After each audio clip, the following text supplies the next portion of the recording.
Hi everyone, today I'll be presenting the payment schedule for progress claim number 8 in the Sapphire Tower development project.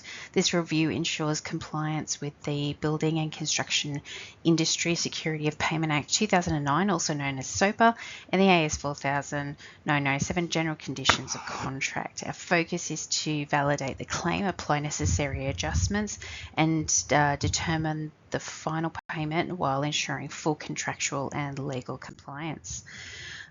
We have our overview, of which we've got our payment schedule report references and a quick overview passage. This report outlines the assessment of progress claim 8 reviewed against clause 37.2 of the AS 4000 and other subsequent clauses, and SOPA, ensuring compliance with legal and contractual obligations.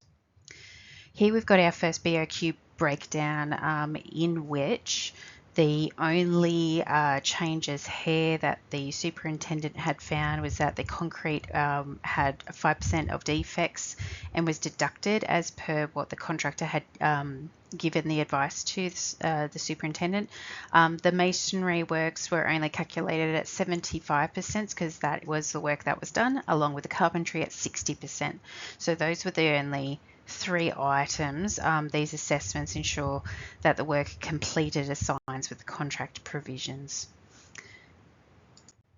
The variations, variation number 1 was not directed by the superintendent in clause 37.2, so therefore it was not approved, along with variation 5, the extra petitions. They weren't completed as per 37.2, so those were not awarded, along with other amounts due under the contract. The concrete testing was a contractor liability, so under clause 37.2, so it was not awarded to the contractor. Neither was, and there was an extra deduction. This deduction was for world rectifications,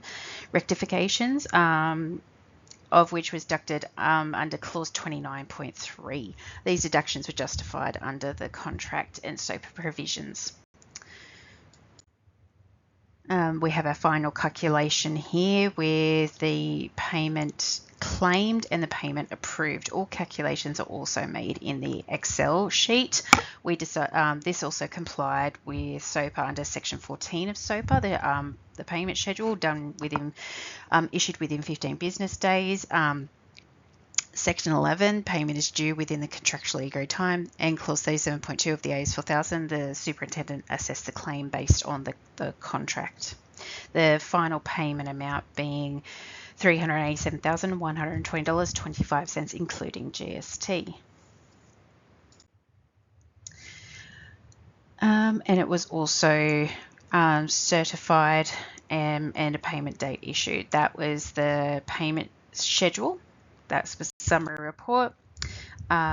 Just another summary, and also some case law from Multiplex Constructions Proprietary Limited v. Lukens, where this case has established that the payment schedule, you've got to explain the reasons for non-payment and adequately justify any deductions.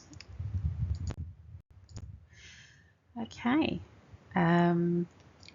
The validity of the payment schedule issue here was the payment schedule was served within the required time frame, and was it served within the correct time frame? Under section 14 of SOPA, the payment schedule must be served within 15 business days.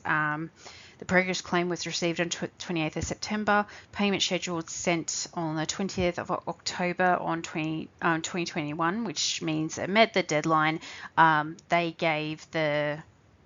delivered it via email, which is the correct method as per clause 7D under service of notices. So the conclusion was we met the payment schedule, was served on time and in compliance with SOPA.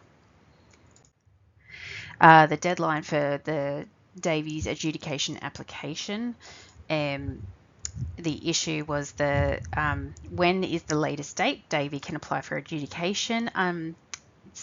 Under section 17.3 in SOPA, a claimant must apply within 20 business days. So the application would be that the payment schedule received is the 20th of October 2021 and the deadline is the 17th of November 2021.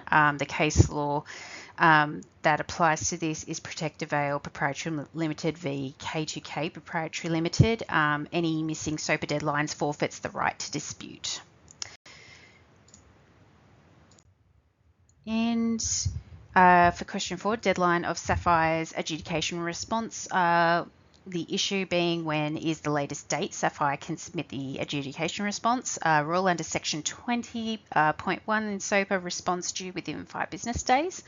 The application, the adjudicator's notice is issued on the 17th of November 2021. Response deadline should be 24th of November 2021. The case law that applies to this is Leanfield Developments Proprietary Limited v E&I Global Solutions Australia Proprietary Limited 2014. Late responses can lead to an unfavourable outcome.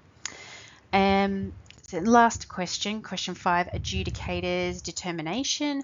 The issue being when does the adjudication amount become payable? The rule section 23.1 in SOPA, the amount must be paid within 5 business days. So determination issued on the 24th of November 2021 and the payment date due on the 1st of December 2021. The case law that applies to this is Grocon Constructions v Planet Cocardi Joint Venture 2009, and the late case reinforces the adjudication are required to deliver determinations with SOPA's strict deadlines.